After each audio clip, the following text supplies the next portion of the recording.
There we go. Now we go with Aysu. Says, I've been using Blender for about 2 years now. I'm currently trying to learn ZBrush. My goal is to capture the Wayfinder style and master it. In this work, I'm focusing on improving my sculpting, hard surface modeling, and texturing skills. Okay, let's see. Oh, give me 1 second here. Over here. There we go. My God, why is this opening?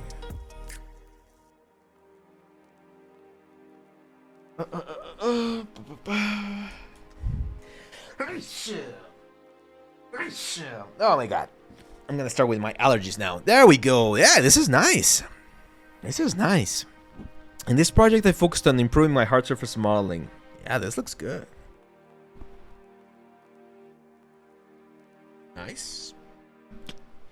Nice simplification. Well, I'm surprised about this, the textures.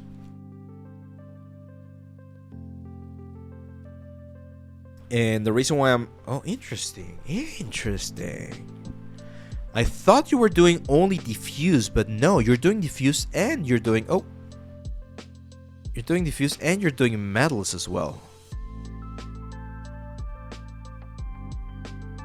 Yeah, I haven't studied Wayfinder too much. I'm not sure if they use PBR. It looks like they do because you have normal map, roughness, metallic, and base color. You're definitely using too many textures. Like, that would be my only complaint, because you're using 4K textures. So you're not going to be, like, in a game, you're not going to be allowed to have that much information. Nice sculpt here. Nice sculpt. And you're doing all of this in Substance. That's impressive, because Substance is not the best for, like, this kind of effects. I can see that you're using, again, metal edgewares and things like that. But I'm guessing you're also hand painting some stuff. Yeah, this is really good, Aysu. This looks nice. Again, 4K textures is not something that you're gonna be able to get away too much with. And careful with this kind of stuff. I've done this like a little example before. Right? So it's not very common for this kind of elements to be present everywhere. So we need to break this up a little bit. Like, if you want to add this or like damage, that's fine.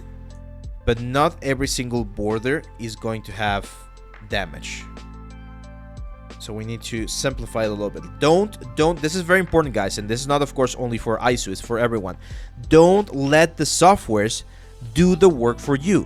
You need to use the softwares as a tool, but you need to have the artistic decision to be like, hey, you know what? Like, maybe I'm being a little bit too heavy-handed on like this metal edgeware right here. Let me like simplify it or change it for a little bit more of like dirt, right?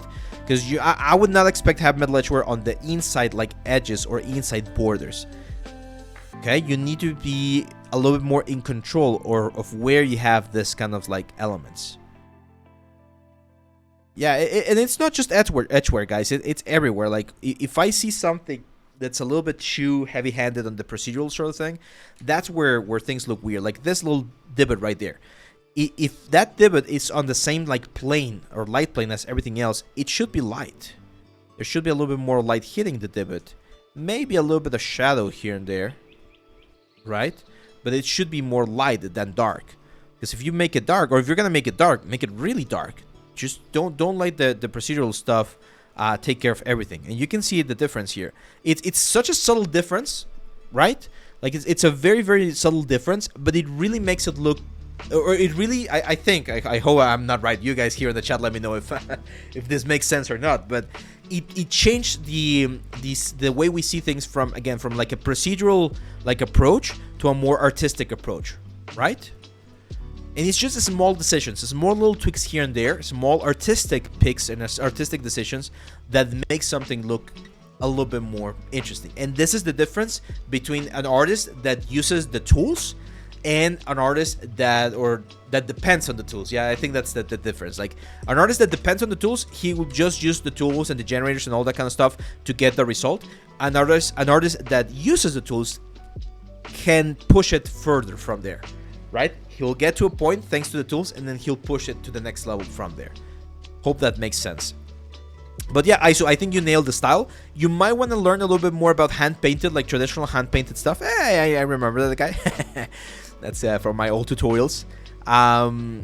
especially for metal stuff, right? Like metal stuff, because there are some games where you cannot do metal with like the PBR approach, and you need to hand paint metal, and it's tricky. But this is an excellent starting point, Aysu. Do more of this. Do a couple more.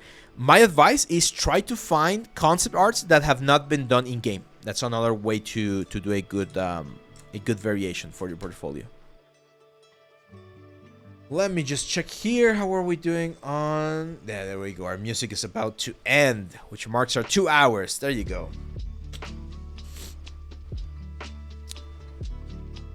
Sven, that's a great question. So the grayscale approach is one way to do it, and then you use gradients to map your colors, and then you jump into like hand painting stuff. It's a very, very valid option. But there's some people that like to jump straight into colors.